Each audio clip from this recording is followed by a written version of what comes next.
वज़ीर इत्तलात सिंध शर्जील मेमन ने कहा है कि सिंध में विफाक के ज़ेर इंतज़ाम सड़कों का सबसे बुरा हाल है। सिंध असम्बली में खिताब करते हुए शर्जील मेमन ने कहा, मुल्क में तमाम मोटरवेज विफाकी हुकूमत के फंड से बनी हैं। सक्खर हैदराबाद मोटरवे के लिए पब्लिक प्राइवेट पार्टनरशिप की बात क्यों की जाती है? सिंध की वो सड़कें जो वफाकी हुकूमत के पास है, उनका ना सिर्फ बुरा असर है, लेकिन उस रोडों सड़कों की वजह से रोजाना की तादाद में लोगों की जानें जा रही हैं। वहाँ जो एक्सीडेंट्स हो रहे हैं, वहाँ पर जिस तरीके से हादसात हो रहे हैं, जिस तरीके से इस वक्त बहुत बुरा हशर है उन सड़कों का, इसकी जिम्मेदार सिर्फ और सिर्फ वफाकी हुकूमत है। पाकिस्तान का बुरा तरीन और खस्ता तरीन रोड जो है वो हैदराबाद से सक्खर का रोड है, और मैं पूरी दुनिया को बताना चाहता हूँ कि ये रोड सिंध हुकूमत का नहीं है, ये रोड वफाकी हुकूमत का, और वफाकी हुकूमत की नाअहली और बदनीयती है जिसकी वजह से वो सड़क आज दिन तक नहीं बन पा रही है। बाकी जितने मोटरवेज हैं उसके लिए पैसे भी हुकूमतें देती हैं, उसके लिए फंड्स भी रखती हैं। जब भी बात आए कि जी हैदराबाद से सक्खर की सड़क हो तो कहते हैं जी इसको हम पब्लिक प्राइवेट पार्टनरशिप में बनाएंगे। क्यों भाई पब्लिक प्राइवेट पार्टनरशिप में आप बनाएंगे? कुरम में कशीदगी के बायस टल पारा चिनार रोड 3 माह से ज्यादा अरसा गुजर जाने के बावजूद बंद है, जिसके बायस इलाके में अद्वियात, अशिया खुरोनोर समेत दीगर अशिया की किल्लत पैदा हो गई है। लोअर कुरम में टल पारा चिनार मंजूरी के मुकाम पर धरना जारी है। मुजाहिरीन ने हुकूमत से मुतालबा किया है कि एपेक्स कमेटी के फैसलों पर अमल दरामद किया जाए। रसूल दावड़ की रिपोर्ट देखिए। कुरम में कशीदगी के बायस पहली मरतबा जियो न्यूज की टीम लोअर कुरम के इलाका बगन पहुंची, जहां टल पड़ा चिनार शाहराह पर वाक़या बगन बाजार के करीब कन्वाय पर हमला हुआ था। हफ्ते के रोज भी बगन चौक में डीसी की गाड़ी पर फायरिंग हुई थी। बगन के रिहायशियों ने हुकूमत से एपेक्स कमेटी के फैसलों पर अमल दरामद का मुतालबा किया है। जो नुकसानात हुए हैं उसका इजाला किया जाएगा, और उसके साथ साथ जो डीवेपनाइजेशन उसके लिए ऑपरेशन किया जाएगा, और उसके बाद रोड को खोल दिया जाएगा। लेकिन अभी तक उसने ना डीवेपनाइजेशन की है, ना उसने सर्च ऑपरेशन शुरू किया है। रोड की बंदिश के बायस कुरम के मुख्तलिफ इलाकों में रिहायशियों को मुश्किलात का सामना है। ज़िली इंतजामिया ने वज़ीर आला की हिदायत पर माली मुआवजे की अदायगी के लिए बगन में नुकसानात का 90% सर्वे मुकम्मल कर लिया था। ताम डीसी पर हमले के बाद हुकूमत ने फिलहाल माली इमदाद रोकने का फैसला किया है। क्या ना कोई बड़ा अफसर आया कि हमारा ये हाल देखे, और न किसी के ऊपर FIR काटा। कुरम में फरीकेन असले के साथ मुर्चाजन है, जबकि हुकूमत ने जिला भर में मौजूदा सूरत हाल के पेश नज़र 2 माह के लिए दफ़ा 144 नाफिज कर रखी है। दूसरी जानिब फायरिंग से जख्मी होने वाले साबिक deputy commissioner Javed Mehsud CMH में ज़ेर इलाज है, और डॉक्टर के मुताबिक इनकी हालत खतरे से बाहर है। रसूल दावड़, जियो न्यूज़, जिला कुरम। जिला कुरम में कशीदगी के बायस 17 तरक्याती मनसूबों पर काम रुक गया है। इसकी तफसील जानेंगे जियो न्यूज़ पेशावर के ब्यूरो चीफ शकील फरमान अली ने हमें ज्वाइन किया। शकील, बताइएगा किस हद तक मुतासिर हुए हैं ये तरक्याती मनसूबे? देखें, 17 तरक्याती मनसूबों पर काम रुका हुआ है। टल पाड़ा चिनार, हंगू, सदरदुई और टल मिरली रोड्स पर तामीराती काम के आगाज में ताखीर का शिकार है। 3 रोड्स पर तामीराती काम शुरू करने का अमल जो है मुकम्मल कर लिया गया है, और जिसकी लागत जो है 25,000 रुपए है। इनके तहत जो इन रोड्स को तोड़ाया किया जाएगा और इनकी मुरम्मत की जाएगी। चूँकि अब वहाँ पे हालात कशीदा है, तो स्कूलों की अपग्रेडेशन, रोड, स्कूल और तवानाई के मनसूबों पर काम जारी था, वो भी रुक गया है।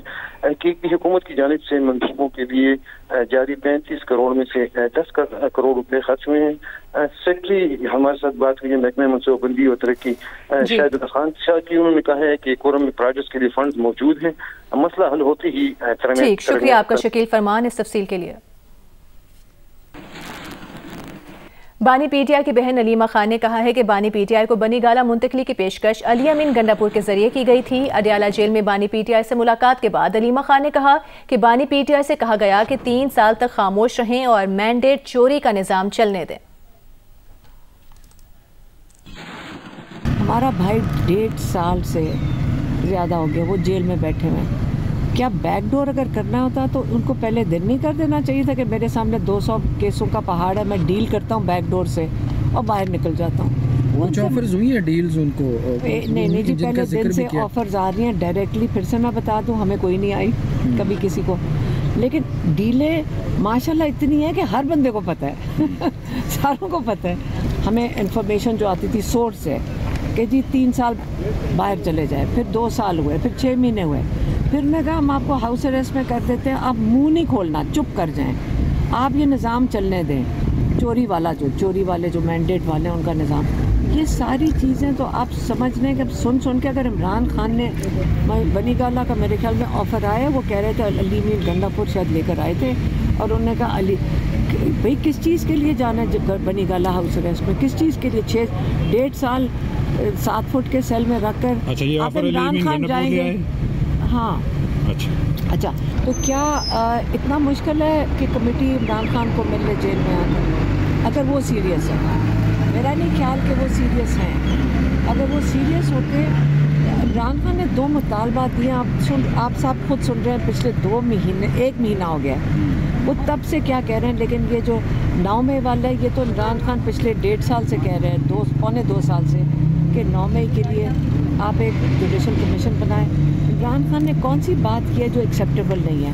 ये तो रूल ऑफ लॉ के अंदर ये तो रिक्वायरमेंट होती है कि आप एक जुडिशल कमीशन बनाएं, बहुत सीनियर जुडिशल कमीशन बनाएं, ताकि वो उनकी गाइडेंस के नीचे कोई JIT बैठे, वो लोग बैठाएं और ताकि सबको कबूल हो उनकी डिसीजन। अभी आपको बताएं, बरतानिया में सर्द मौसम की शिद्दत बरकरार है और आज भी जहां बर्फबारी के सबब एयरपोर्ट्स बंद करना पड़े, वहीं सैलाब के 500 से ज़ायद अलर्ट्स भी जारी किए गए हैं। तफसील बता रहे हैं सईद न्याज़ी। जी, बरतानिया में शदीद सर्द मौसम की जो सूरत हाल है वो बदस्तूर बरकरार है। गुज़िश्ता जुम्मे के रोज़ से जो है बरतानिया भर में शदीद सर्द मौसम का आगाज़ हुआ था। आज सूरत हाल ये है कि आज सुबह भी जो है वो लिवरपूल और एबरडीन की जो एयरपोर्ट थे वो इन वजूहात की वजह से बंद थे, क्योंकि लिवरपूल में जो है शदीद बर्फबारी थी और वो जो रनवे था वो इस काबिल नहीं था कि वहाँ पे जो है परवाज़ें उतर सकें। जो बारिश थी उसके सबब वहाँ पे बर्फ़ जम चुकी है, जिसकी दोनों एयरपोर्ट्स की सफाई का काम जारी है और हुकाम का कहना था कि जो ही ये सफाई मुकम्मल हुई वहाँ पे जो है परवाज़ें बहाल कर दी जाएंगी। जबकि मुल्क भर में जो है आज सैलाब की सूरत हाल के हवाले से 500 फ्लड अलर्ट जारी किए गए हैं, जबकि जो लैंकाशायर और लेस्टरशायर का जो इलाका है वहाँ पे ऐसी वार्निंग जारी की गई है सैलाब की जिनसे लोगों की जानों को ख़तरा हो सकता है। जबकि सूरत हाल जो है लंदन में यह है कि यहाँ पर जो है आइंदा पूरे हफ्ते मौसम सर्द रहेगा और जुमेरात की शब जो है मौसम -3 रहेगा और जबकि जुम्मे को जो है बर्फबारी का इम्कान भी है। जी, आपको बताते हैं इंग्लैंड के शहर ब्रेडफोर्ड में भी मौसम इंतहाई सर्द है और मामूलात ज़िंदगी मफलूज होकर रह गए हैं। इस बारे में मजीद जानेंगे ब्रेडफोर्ड में मौजूद जियो न्यूज़ के नुमाइंदे जाहिद मिर्जा से।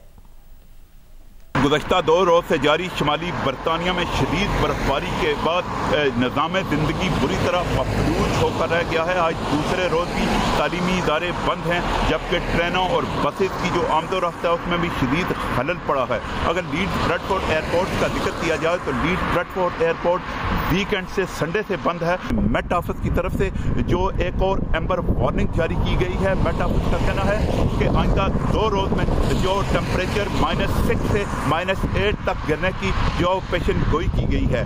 जो बीमार और कमज़ोर अफराद को जो खसूसी एहतियाती तदाबीर इख्तियार करने की हदायत जारी की गई है। उनका कहना है कि वो अपने पास दुआ का जो ज़ख़ीरा रखें और अपने आप को गर्म जगह पर रखें और इस सिलसिले में जो वो अवामुन्नास से मज़ीद तावन की जो दरख्वास्त की गई है। बरतानिया के दूसरे शहरों की तरह ग्रेटर मैनचेस्टर में भी शदीद बर्फबारी का सिलसिला जारी है। इसकी तफसील बता रहे हैं हारून मिर्जा। बरतानिया में शदीद बर्फबारी और दर्जा हरारत -13 सेंटीग्रेड गिरने के बाद तूफानी बारिशों ने तबाही मचा दी है। लेस्टरशायर का बड़ा इलाका पानी में डूबा हुआ है। इसमें घरों में पानी दाखिल होने से कीमती फर्नीचर और इलेक्ट्रॉनिक्स को नुकसान पहुंचा है। अब तक सैकड़ों गाड़ियां पानी में डूबी हुई हैं। रेस्क्यू टीम को अब तक 200 से ज़ायद कॉल मसूल हो चुकी हैं। सिर्फ इंग्लैंड और वेल्स में 500 से ज़ायद सैलाब की वार्निंग जारी की गई हैं। लोगों को रेस्क्यू करके महफूज मकामात पर मुंतकली का अमल जो है वो अभी तक जारी है। मेट ऑफिस की जानिब से जारी की गई इंतबाह में लोगों को सैलाबी इलाकों से बाहर निकालने के लिए ऑपरेशन के साथ एहतियाती तदाबीर इख्तियार करने की हदायत जारी की गई हैं। माहौलियाती एजेंसी की जानिब से सैकड़ों सैलाब की वार्निंग के बाद बाज़ इलाकों में मज़ीद बर्फबारी 5 सेंटीग्रेड से बढ़कर जबकि बलाई इलाकों में 10 सेंटीग्रेड तक मतवक्को है। हाईवेज की जानिब से भी लोगों को गैर ज़रूरी सफ़र न करने की हिदायत जारी की गई हैं। वज़ीर आज़म शहबाज शरीफ ने कहा है कि UAE के सदर से रहीम यार खान में मुफीद मुलाकात हुई। विफाकी काबीना के इजलास से खिताब में वज़ीर आज़म ने बताया कि UAE के सदर ने जनवरी में वाजिबुल अदा $2 अरब की अदायगी की मोहलत में तोसी कर दी है। इतवार को रहीम यार खान ने तो UAE के प्रेसिडेंट शेख मोहम्मद बिन जायद से मुलाकात हुई थी। मैंने कहा कि जो हमने एक हदफ मुकर्रर किया है उसमें अगर कुछ $1 बिलियन की इन्वेस्टमेंट हो जाए तो उससे बड़ा अच्छा एक तासुर कायम होगा। तो उसमें उन्होंने बड़ी खुशी के साथ मुझे कहा कि आपके इस माह यानी जनवरी में $2 बिलियन की पेमेंट ड्यू है जो हमने वापस करनी है। तो उन्होंने कहा कि हमें खुशी है कि हम इसको एक्सटेंड कर रहे हैं। तो उन्होंने वहाँ पर फौरी तौर पर ये खुद ही उन्होंने प्रपोजल दी, मैंने उनका शुक्रिया अदा किया। वफाकी वज़ीर इत्तलाआत अता तायर ने कहा है कि मुज़ाकरात मुस्बत समत में आगे बढ़ रहे हैं। बानी चेयरमैन पीटीआई ने कह दिया कि इकॉनमी स्टेबलाइज होगी, तो पीछे क्या रह गया? बाहर बैठों को भी सीखना चाहिए। सियासतदान आपस में बातचीत करते रहे हैं, करते रहेंगे, ये सिलसिला जारी रहेगा। और मैं समझता हूँ कि 2025 जो है वो इंशाअल्लाह ताला पॉलिटिकल स्टेबिलिटी का भी साल होगा। मुज़ाकराती कमेटीज आपस में बातचीत कर रही हैं। बेहतर है कि उसी मैंडेट के तहत जो मुज़ाकरात करें वो इस पर कमेंट करें, मगर अभी तक जो चल रहे हैं वो मुस्बत चल रहे हैं।